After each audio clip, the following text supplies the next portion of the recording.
check. Testing, testing, testing. 1, 2, 3. So good morning, good afternoon, and good day. Welcome to my studio. And one thing that I've been wanting to talk about, but keep procrastinating, is actually grading. For those that don't know, I'm actually an art teacher at a early college, and grading is one of those sensitive points for many students and teachers too, and artists as well. Myself, going through elementary school and middle school and high school and in college and grad school, I always felt kind of weird about being graded on art. And now being a teacher, I'm doing the same to my students. So I'll say off the bat, I'm not really a fan of grading. I don't really think it's, I guess you can say, conducive to, a student's self-esteem. So I'm not really a fan of it. However, I am a teacher, and providing an assessment where a student stands is important. Is everything? No. Just because you get a C or D in an art class, does that mean you're a terrible artist? No. I think maybe there's many other factors on why you got that poor grade in art. Alright, so I might post this on the screen you're watching now, but I mean, I grade basically A, B, C, D, and F. I do not tell a student while they're creating a piece what their grade is. If they ask me, hey, how am I doing? Or what do you think? And I think, just based on the first impression, it's an A, I won't say that's an A. I'll say that's excellent, or that's outstanding, or it's impressive, or phenomenal, or a lot of very, I guess you can say, over the top words of affirmation.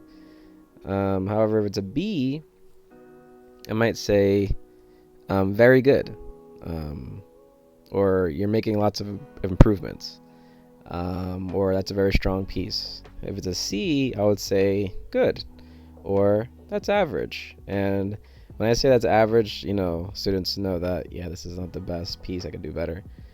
D, this does happen where a student is a D or F, but if it's a D, I will say, that's a bit below average. This is kind of disappointing, but keep going. I always try to end the sentence with keep going, keep improving.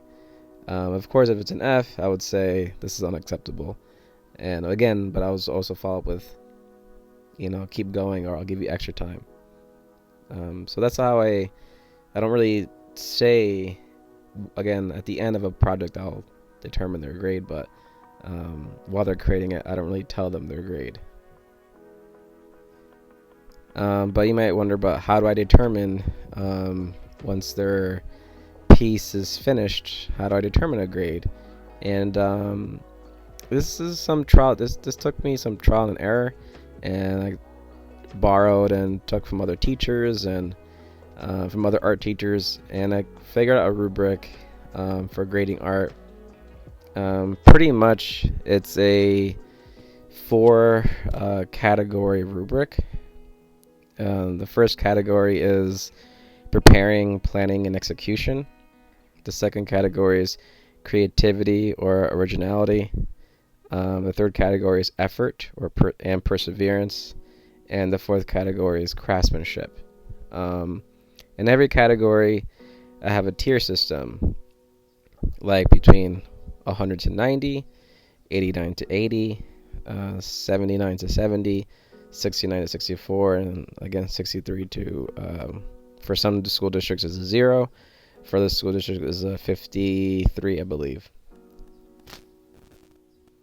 And I will add this, the one category that I don't always use is creativity, simply because there are some assessments and or assignments that doesn't really require a whole lot of creativity, because it might be assignment where they're copying a piece of artwork, or they're replicating something, and it's really tough to gauge originality or creativity within that kind of assignment. But for the most part, my rubric is these 4 parts: preparing, planning, creativity, originality, effort, perseverance, and craftsmanship and skill.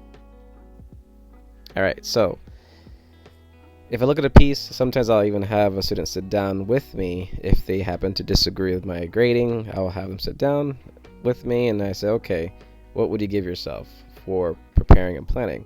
And I'll explain. Okay, so 100 or A+ would be you planned carefully, made several sketches, and showed an awareness of elements and principles of design and art.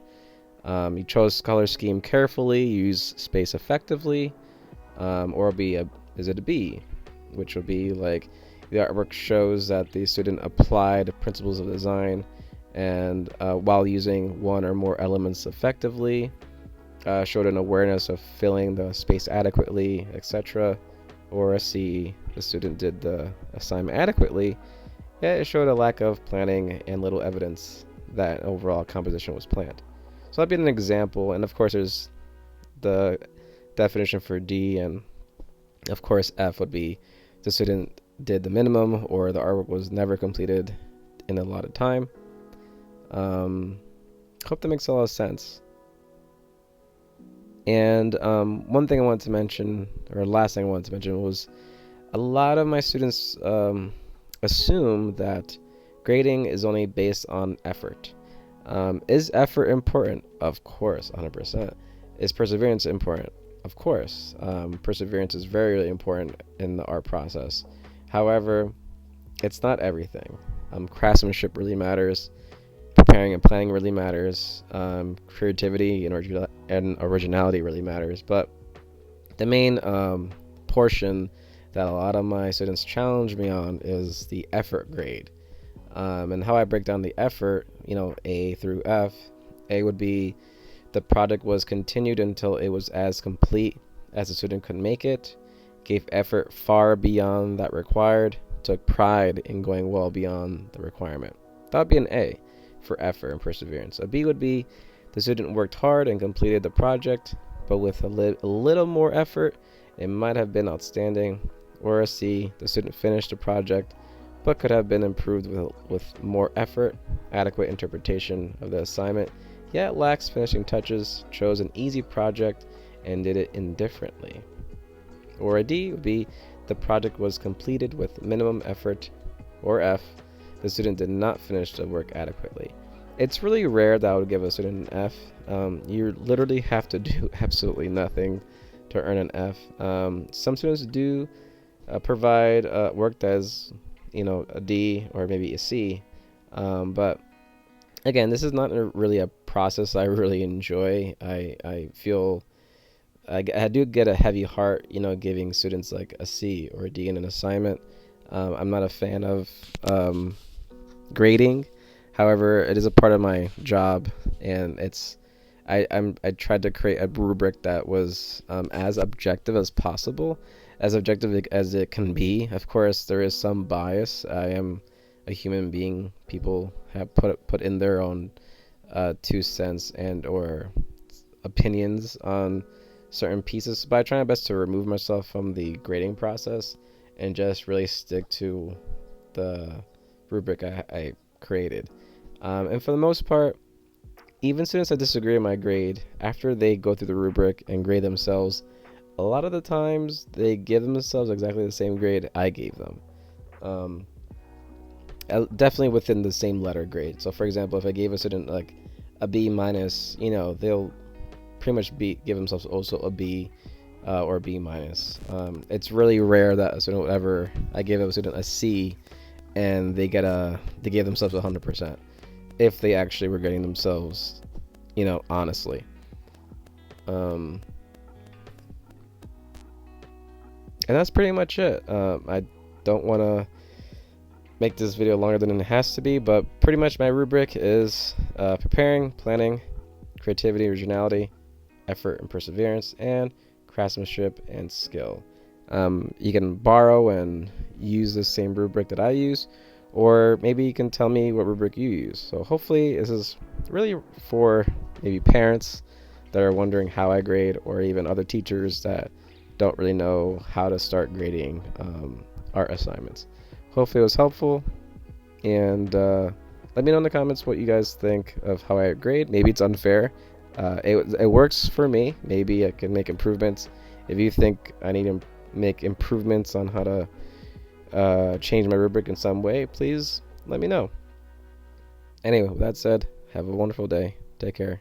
Bye-bye.